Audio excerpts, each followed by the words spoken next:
ஆன்மீக உலா சேனலை பாருங்க, மறக்காம லைக் பண்ணுங்க, ஷேர் பண்ணுங்க, சப்ஸ்கிரைப் பண்ணுங்க.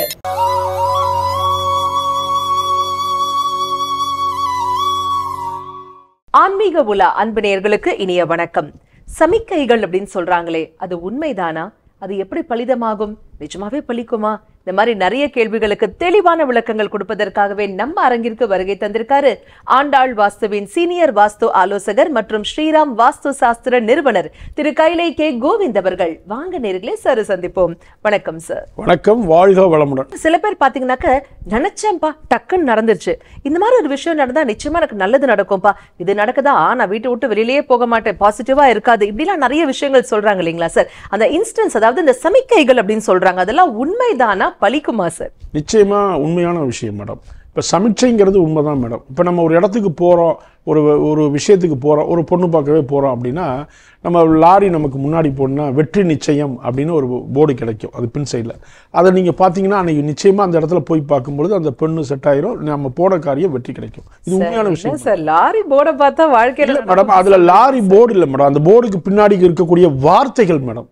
வார்த்தைகள் வந்து மிகப்பெரிய ஜாலங்கள். வார்த்தைகளை பார்க்கும்பொழுது மிகப்பெரிய ஜாலத்தை உருவாக்குன்னா நம்ம வீட்டில் பேசக்கூடிய வார்த்தைகளும் மிகப்பெரிய விஷயம். சமிச்சைனா அதான் மேடம். இப்போ நல்ல விஷயம் காத்துறாங்கட்டி நீங்கள் டிவியை போட்டுட்டு நீங்கள் என்ன விஷயம் பார்த்தீங்கன்னா அந்த நாள் ஃபுல்லாக அதுதான் கிடைக்கும் மேடம். அப்போ நம்ம என்ன நினைக்கிறோமோ அதுதான் கிடைக்கும். நம்ம வார்த்தைகளில் மிகப்பெரிய விஷயம். நிறைய விஷயங்கள் நமக்கு சமிச்சை கொடுப்பார் பகவான். அப்போ நேராக வந்து இறைவன் சொல்ல மாட்டார், ஒருத்தர் மூலயமா சொல்லுவார். இப்போ நம்ம அதை பார்த்து புரிஞ்சிக்கக்கூடிய விஷயம் தான் மேடம் சமிச்சை. அப்போ இதுதான் பார்க்கணும் மேடம். ஓகே, முக்கியமான ஒரு சமிக்கையை நிறைய பேர் என்ன சொல்றாங்க அப்படின்னாக்கா, வீட்டில் வந்து இந்த குழவி கூடு கட்டுறது அப்படின்னு சொல்லுவாங்க இல்லைங்களா, அதை குறித்து சொல்லுங்க சார். இப்போ ஒவ்வொருத்தவங்க என்ன பண்ணுவாங்கன்னா, ஒரு குழவி கூடு கட்டுனா பயப்படுவாங்க மேடம். ஆனால் குழவி கூடு கட்டுதுன்னா, இப்போ என்னுடைய வாழ்க்கையில் எங்கள் குடும்பத்தில் நடந்த விஷயங்கள் நான் சொல்கிறேன். இப்போ எங்கள் வீட்டில் ஒரு குழவி ஒரு கூடு கட்டுச்சு அப்படின்னா எங்கள் குடும்பத்தில் நிச்சயமாக யாருக்கோ குழந்தை பேர் கிடைக்க போகுது அப்படிங்கிற உண்மையான விஷயம். அப்போ குழவி கூடு கட்டுது, திடீர்னு வந்து ஒரு வீட்டில் ஒரு நிலையில் எங்கிட்ட ஓரமாக உட்காந்து ஒரு பாத்ரூம் சைடில் அப்படி குழவி கூடு கட்டும். இந்த கூடு கட்டினா நம்மளால போய் கூட்டை கலைப்பாங்க, அது தவறு. குழவி கூடு கட்டினா நிச்சயமாக கலைக்கக்கூடாது. ஏன் சொல்கிறேன் அப்படின்னா, உங்கள் வீட்டில் வந்து குழந்தை பேர் வரப்போது, அதான் ஆண் குழந்தை பிறக்கும். இப்போ நீங்கள் கேட்ட கேள்விக்கு சமிச்சையில் இதுதான் பெரிய சவால், அற்புதமான விஷயம். அப்போ நம்ம வீட்டில் வந்து குழவி வந்து கூடு கட்டினா, அதாவது நம்ம குடும்பத்தில் ஆண் குழந்தை பிறக்க போகுது, நம்ம வீட்டில் மருமக மாசமாக இருக்க போகிறா. இப்போ நம்ம மருமவெல்லாம் வந்து ஃபாரினில் இருப்பாங்க, நம்மெல்லாம் இங்கே இருக்கோம். அப்போ நம்ம வீட்டில் ஒரு குழவி கூடு கட்டுச்சுன்னா நம்ம மருமக வந்து அங்கே மாசமாயிருவாங்கிற சமிச்சை தான் இங்கே பகவான் கொடுக்குற. நிச்சயமாக இது போன்ற என்னுடைய மாப்பிள்ளை ஒய்ஃப்லாம் ஃபாரினில் இருக்காங்க, எங்கள் வீட்டில் வந்து கூடு கட்டுச்சு, அதுக்கப்புறம் பார்த்தீங்கன்னா அவங்க கன்சீவ் ஆயிருக்காங்க. இதுதான் உண்மையான விஷயம் மேடம், இதுதான் உண்மையான சமிச்சை மேடம். அதுலேயும் கருங்குழவி கட்டினா இப்படி, செங்குழவி கட்டினா இப்படி, இல்லை நிறைய ரூல்ஸ் எல்லாம் பேசுகிறாங்களே சார், அதெல்லாம் உண்மைதானா? இல்லை மேடம், அதாவது குழவி வந்து நம்ம கூடு கட்டினா நம்ம குடும்பத்துக்கு நல்லது மேடம். இதுதான், இது ஒத்த கான்செப்ட் எடுத்துக்கணும் மேடம். கருங்குறவி கட்டுச்சு அதுங்கிற அந்த விஷயம் இல்லை மேடம். நம்ம நல்ல விஷயத்தை எடுக்கணும். ஒரு விஷயம் நடக்குது அப்படின்னா அதை நல்லதாக நெகட்டிவாக பாசிட்டிவாக மாற்றிக்கணும் மேடம். இப்போ நம்ம முன்னோர்கள் எப்படி சொல்லி கொடுத்தா, நம்ம ஒரு இறந்தவங்க புணம் போவோம், அதை பார்த்தோன்னே ஐயோ இறந்தவங்க புணம் போயிடுச்சுன்னு நினைக்காம அந்த காலத்திலேயே நீ போனால் வெற்றிடா அப்படின்னு அந்த இறந்த நெகட்டிவான விஷயத்தை பாசிட்டிவாக மாற்றி கொடுக்குறாங்க. இதுதான் மேடம் அந்த இடத்துல சமிச்சை. அப்போ நல்ல தவறான விஷயத்த அற்புதமாக நம்ம முன்னோர்கள் எப்படி சொல்லி கொடுத்தாங்க பாருங்க மேடம். இதுதான் பார்க்கணும். இன்னைக்கு இப்படி பார்க்கறது தான் மேடம் மிகப்பெரிய வெற்றி மேடம். அற்புதம் சார். அடுத்ததாக தேனி கூடு கட்டுச்சுனாக்கா அதுக்கு என்ன சமிக்கை? இப்போ நம்ம வீட்டில் ஒரு தேன் கூடு கட்டுது அப்படின்னா, தேனி வந்து கூடு கட்டுறது ஒரு பெரிய இது. நம்ம வீட்டில் வெளியில் கட்டுறது வேற, வீட்டுக்குள்ளே கட்டுறது வேற. இப்போ நம்ம மரங்களில் கட்டுறது வேற, நம்ம வீட்டுக்குள்ளே வந்து ஒரு தேனி கூடு கட்டுது அப்படின்னா நமக்கு வந்து ஒரு கிட்னி சம்மந்தப்பட்ட மிகப்பெரிய உள்ள பிரச்சனைகள் வரக்கூடிய விஷயம் நடக்கும். அதனால் நம்ம தேனி கூடு கட்ட ஆரம்பிச்சிருச்சுனாவே நீங்கள் சொல்கிற மாதிரி முதல் விஷயமா அதை எடுத்து விட்டுறது தான் சிறப்பான விஷயம். வீட்டில் வந்து தேனியை வந்துட்டு நம்ம வீட்டுக்குள்ளே கூடு கட்ட வைக்கக்கூடாது. அப்போ கிட்னி சம்மந்தப்பட்ட அந்த கால் வீங்கிற சம்மந்தப்பட்ட விஷயங்கள் தேனிக்கும் உண்டு மேடம், கரையான்களுக்கும் உண்டு மேடம். அப்போ கரையானையும் நம்ம பார்த்துக்கலாம் மேடம். கரையான் வந்து நம்ம வீட்டில் வந்து பார்த்திங்கன்னா திடீர்னு நிலையில் வரும், அப்புறம் மருந்து எடுத்து எல்லாம் அடிச்சிடுவோம், திருப்பி அடித்தா கூடயும் கரையான் வரும் மேடம். அப்போ நம்ம கால் சம்பந்தப்பட்ட விஷயத்தில் மிகப்பெரிய கால் வீங்கிக்கும், அதுவும் கிட்னி சம்பந்தப்பட்ட விஷயத்தில் மிகப்பெரிய பாதிப்பை ஏற்படுத்தக்கூடியது கரையானம். அப்போ கரையானாக இருக்கட்டும் தேனியாக இருக்கட்டும் ரெண்டையுமே நம்ம வீட்டில் வளர வைக்காமல் இருக்கிறது சிறப்பான விஷயம் மேடம். Okay sir. இப்போ ஹார்ட் சம்பந்தமான பிரச்சனை வரப்போகுது அப்படின்னாக்கா அதற்கு ஏதாவது இந்த மாதிரி ஒரு இன்ஸ்டன்ஸ் உண்டா சார்? இப்போ ஹார்ட் உண்மையாக சம்பந்தம் இருக்குன்னா இருக்கு மேடம். எப்படின்னா, நம்ம கிழக்கு சம்பந்தப்பட்ட விஷயத்தில் மிகப்பெரிய தவறை பண்ணுறோம். இப்போ கிழக்கு இருக்குது, வடக்கு இருக்குது. அப்போ என்ன பண்ணுறோம், நம்மளாக தான் மேடம் பண்ணுறோம். எது எல்லாம் நம்ம பண்ணுற வேலை மேடம். இப்போ ஹார்ட்டு வந்து பாதிக்குது அப்படின்னா இந்த இடத்துல பாதிப்பு மேடம்.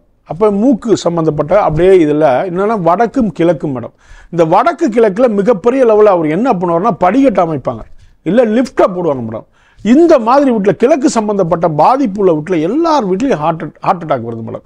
இது வந்து கிழக்கில் ஜன்னலே வச்சுருப்பாங்க மேடம். எல்லாமே நான் கரெக்டாக வச்சுருக்கேன் அப்படின்னு பார்த்தா அவங்க ஜன்னலே திறக்க மாட்டாங்க மேடம். ஜன்னலை திறக்காமல் ஸ்க்ரீனை போட்டு சென்ட்ரலைஸ்டு ஏசி போட்டுருவாங்க. இப்போ இதில் தான் மேடம் பார்க்கணும். அப்போ இயற்கையான காற்று வீட்டுக்குள்ளே வரணும். இதுதான் உண்மையான விஷயம் மேடம். நிச்சயமாக ஒவ்வொன்றுக்கும் ஒரு தீர்வு இருக்குது மேடம். தெளிவான விளக்கம் கொடுத்தீங்க சார். இன்னொரு ஒரு சந்தேகம் என்னன்னாக்க, எந்த ஒரு ஜோசியராவது வந்து கோவிட் வரப்போகுதா அப்படிங்கறத சொன்னாங்களா, சுனாமி வரப்போகுதா அப்படிங்கறத சொன்னாங்களா அப்படின்னு கேட்டீங்க சார். இப்போ கோவிட் சுனாமி இதனால பாதிக்கப்படாத நபர்கள் அப்படின்னு பார்க்கும்போது வந்து ரொம்பவே கைவிட்டு எண்ணக்கூடிய அளவுல தான் இருந்தாங்க. நிறைய பேர் வந்து கோவிட்ல வந்து ரொம்பவே பாதிப்புக்குள்ளானாங்க சார். இப்போ நீங்க சொல்ற மாதிரி உங்க வாஸ்துப்படி வீடு கட்டி இருக்கிறவங்களோட மட்டும் அவங்க மட்டும் இந்த மாதிரியான வரக்கூடிய பிரச்சனைகள்ல இருந்து தப்பிச்சுக்க முடியுமா, இல்ல இதுக்கும் அவங்களுக்கு ஏதாவது ஒரு சமிக்கைகள் தோணி அவங்களை காப்பாத்திருக்கா? இப்போ மேடம் நம்மளுடைய ஜாதகத்தை கட்டத்தை எந்த காலத்தில் யாராலையும் மாற்ற முடியாது மேடம். நம்ம பிறந்துட்டோம், நமக்குன்னு ஒரு ஜாதகம் எழுதிட்டாங்க. நம்ம ஜாதக கட்டத்தை எந்த நேரத்துலையும் எந்த டயத்துலையும் மாட்டாது. நம்ம கட்டத்தில் இருக்கக்கூடிய இதை சொல்லுவாங்க, அதையும் நம்மளால் மாற்ற முடியாது மேடம். ஆனால் நம்ம வாஸ்துப்படி வீட்டு கட்டும் பொழுது என்ன பண்ணுது அப்படின்னா, நான் போய் ஜோதிடருக்கே ஒரு வாஸ்துப்படி வீடை கட்டி அமைச்சு கொடுக்குறோம். ஜோதிடர்களுக்கே ஒரு ஆபீஸ்ல ஒரு உட்காரத்துக்கு ஒரு நல்ல இடத்தை அமைச்சு கொடுக்கணும். இதுதான் பார்க்கணும் மேடம். ஓகே, நீங்க வாஸ்து பார்த்து கொடுத்த வீட்ல இருந்த யாருமே கோவிட்ல அஃபெக்ட் ஆகவே இல்லையா? இல்ல மேடம், அது வந்து அவங்க கர்மா சம்பந்தப்பட்ட விஷயம். எவ்வளவுதான் இருந்தாலும் அந்த இடத்துல என்ன நடக்குது அவங்களுக்குன்னா ஒவ்வொருத்தவங்களுக்கும் ஒவ்வொரு விதமான கர்மா வரும் மேடம். இப்ப தொழில் பண்ற விஷயத்துல பாத்தீங்கன்னா, இப்ப நம்ம வாஸ்துப்படி வீடு கட்டிட்டாரு, அவர் மிகப்பெரிய லெவலில் வட்டிக்கு விட்டு சம்பாதிக்கிறாரு. மிகப்பெரிய லெவலில் அவர் என்ன பண்றாரு அப்படின்னா பணத்தை வந்து மிகப்பெரிய லெவலில் என்ன பண்றாரு, கர்மா சம்பந்தப்பட்ட விஷயத்துல பணத்தை ஈர்க்கிறார். இப்போ திருடுறாரு, நல்லா புரிஞ்சுக்க மேடம், திருடுறாரு, இந்த பணத்தை திருடி சம்பாதிக்கிறாரு. இப்போ நான் பக்காவாக வாஸ்துப்படி கட்டி கொடுக்குறேன், அவரை காப்பாற்ற முடியுமா? நிச்சயமாக முடியாது மேடம். அந்த பணமும் அவரை காப்பாற்ற மேடம். இப்போ ஒரு நம்ம கர்ப்பப்பை இல்லை, ஆக்சுவலாக நமக்கு கண்ணு தெரியாது மேடம், ரெண்டுமே வச்சுங்க மேடம். இப்போ நான் வந்து வாஸ்துப்படி வீடு கட்டி கொடுத்துட்டேன் மேடம். இப்போ அவங்களுக்கு குழந்தை பிறக்குமா? இப்போ கண் தெரியாதவங்களுக்கு கண் தெரியுமா? இதுதான் மேடம் உண்மையான விஷயம். நம்ம என்ன செய்கிறோமோ அந்த கர்மால எவ்வளோ பெரிய ஆளாக இருந்தாலும், இப்போ நானே தவறு பண்ணாலும் என்ன பண்ணும் பிரபஞ்சம், இவன் தவறு பண்ணுறான்டான்னு சொல்லி அந்த தண்டனையை தான் கொடுக்குமே, அதை தான் வாங்கிட்டு தான் ஆகணும். யாராக இருந்தாலும், அது நானாக இருந்தாலும் சரி, யாராலும் சரி. ஒரு வாஸ்துங்கிறது எப்படின்னா, ஒரு இயற்கையான காற்று சூழ்நிலை வீட்டில் வரும்போது, சூரிய வெளிச்சம் வரும்போது, சூரியன் பிரதானமானவர், அவர் நம்ம வீட்டுக்குள்ளே வரும்போது இந்த மாதிரி தவறுகள் நடக்காது. நம்ம தவறு பண்ண எவ்வளோ பெரிய வாஸ்துப்படி வீடு கட்டினாலும், ஆனால் நம்ம வாழக்கூடிய வாழ்க்கை நிம்மதியான வாழ்க்கை வாழணும், நிறைவான வாழ்க்கை வாழணும். இதுதான் முதல்ல மிகப்பெரிய முக்கியமாக. அவங்க ஏன் இந்த இடத்துல இறக்குறாங்கன்னா, அவங்க ஜாதக கட்டப்படி இறக்கணும்னு சூழ்நிலை வரும், நிச்சயமாக இறந்துருவாங்க. அதுதான் உண்மையான விஷயம் மேடம். அப்போ நம்ம செய்யக்கூடிய தொழில்கள்லையும் ஒரு விஷயம் இருக்குது. வாஸ்துப்படி அமைக்கும் பொழுது அவங்க வாழ்க்கையில் ஒரு சில பேருக்கு மாற்றம், மிகப்பெரிய அளவில் மாற்றம் நடக்குது, அவங்களுடைய கர்மாவை பொறுத்து மேடம். அப்போ ஒரு மனிதனுடைய வாழ்க்கையை நிர்ணயிப்பது ஜோதிடமும் அல்ல, வாசுவும் அல்ல, அவன் செய்கின்ற நற்செயல்கள் தான் அப்படின்னு சொல்றீங்களா சார்? உண்மையான விஷயம் மேடம். நம்ம என்னைக்குமே பிறருக்கு நல்லது செய்யும்போது நன்றி உணர்வோடு இருக்கும் பொழுது நம்ம வாழ்க்கை அற்புதமாக இருக்கும். நன்றி யார் மறந்தாலும் மேடம், உண்மையிலே சொல்கிறேன், நன்றியை மறந்தா நீங்கள் எந்த விஷயமும் செயல்படுத்தாது மேடம். அப்போ நம்ம பிறரை ஏமாத்தாமல் வாழ்கிற வாழ்க்கை, பிறரை வந்து புறம் பேசாமல் வாழ்கிற வாழ்க்கை, பிறரை போய் நம்ம வந்து தவறான விஷயத்தில் செயல்படுத்தாமல் அவங்க சொத்தை நம்ம சொத்தாக நினச்சி அவங்கள ஏமாத்தாமல் வாழ்கிற வாழ்க்கை, நம்ம வந்து அதாவது வட்டிக்கு பிறர் பொருளுக்கு வட்டிக்கு ஆசைப்பட்டு ஏமாத்துகிற வேலை மேடம். அதே போன்று பிரபஞ்ச இயற்கை சக்திகளை அழித்து காலி பண்ணுறது, உணவுகள், அதே மாதிரி அரசாங்கம் கொடுக்கக்கூடிய இலவச பொருட்களை எல்லாத்தையும் அனுபவிக்கிறது நம்மளே. இந்த மாதிரி தவறான விஷயங்கள் யார் செஞ்சாலும் மேடம், நான் உண்மையாக சொல்கிறேன், எவ்வளோ பெரிய வாஸ்து வீட்டில் இருந்தாலும் அடித்து தம்சம் பண்ணிடும் மேடம். இதுதான் உண்மை.